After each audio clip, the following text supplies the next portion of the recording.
Assalamualaikum dan salam sejahtera.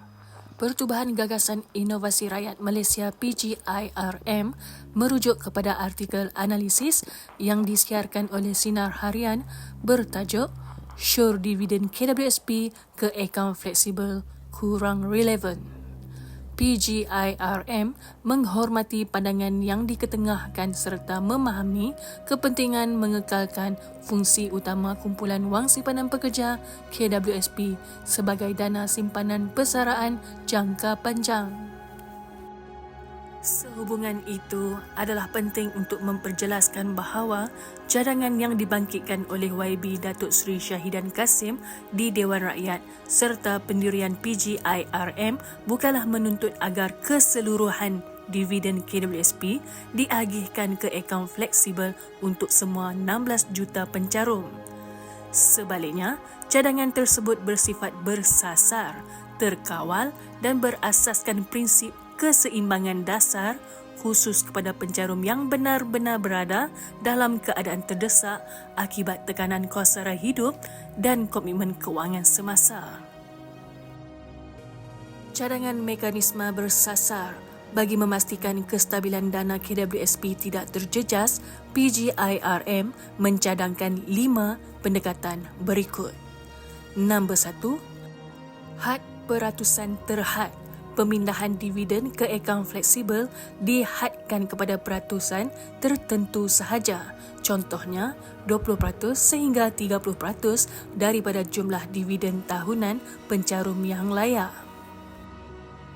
Nombor 2, kriteria kelaikan jelas. Kemudahan ini hanya dibuka kepada pencarum yang memenuhi syarat tertentu seperti pendapatan isi rumah di bawah ambang tertentu, kehilangan pekerjaan atau pengurangan pendapatan yang disahkan, tunggakan komitmen asas seperti perumahan dan utiliti, keperluan kecemasan perubatan atau situasi mendesak yang munasabah. Nombor 3, permohonan secara sukarela, tiada pemindahan automatik, hanya pencarum yang memohon dan lulus tapisan layak menerima kemudahan ini. Nombor 4, had kekerapan dan tempoh dasar pelaksanaan boleh dihadkan kepada sekali setahun atau bagi tempoh dasar tertentu tertakluk kepada penilaian semula. Dan akhir sekali nombor 5, penilaian impak keuangan. Pelaksanaan hendaklah tertakluk kepada penilaian actuary bagi memastikan kecairan serta kepulangan dana KWSP kekal stabil.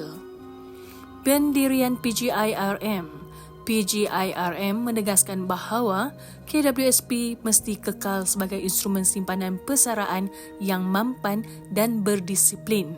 Fleksibiliti perlu dilaksanakan secara terkawal dan berhemah. Dasar awam wajar mengambil kira tekanan ekonomi semasa tanpa mengorbankan keselamatan keuangan masa hadapan. Isu ini bukan soal melonggarkan sistem secara menyeluruh, tetapi mencari keseimbangan antara kelangsungan hidup hari ini dan jaminan masa depan. PGIRM mengalu-alukan perbahasan yang berfakta dan konstruktif dalam ruang media sebagai sebahagian daripada proses memperkukuh dasar awam negara. Semoga informasi ini memberi manfaat kepada mereka yang memerlukan. Sekian, terima kasih.